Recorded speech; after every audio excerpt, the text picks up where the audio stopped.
I was probably about 10 years old, and I had already decided I was going to be a doctor. But the guidance counselor put me into typing, home economics, and I came home with my books, and grandmother was like, oh, no way.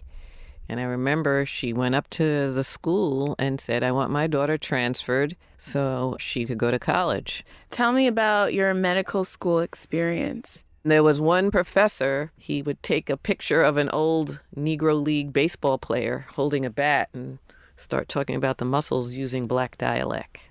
He would show the Playboy centerfold when he was talking about anatomy.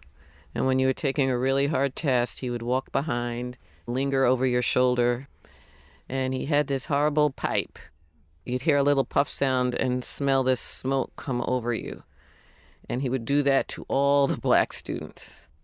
So this was the classroom. And I remember my mother telling me, it doesn't matter if the teacher likes you or not, your job is to learn.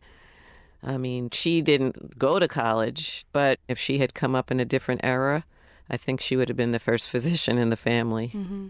Was there a moment growing up when you realized what I did? Well, I remember knowing you were a doctor. I guess my earliest memory is when you came to the first grade classroom to dissect cow hearts. Oh, yeah, that's right. And then you cut them open and you were like showing us the valves and the different chambers of the heart. And I was like, wow, this is so cool. The typical person who has a long line of doctors in their family are like these often white men that I sit next to in class whose father, grandfather, great-grandfather were doctors. And it's cool to be a part of the same thing, but that looks very different.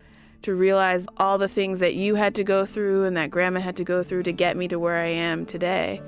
I feel like I'm working for a little bit more than just myself.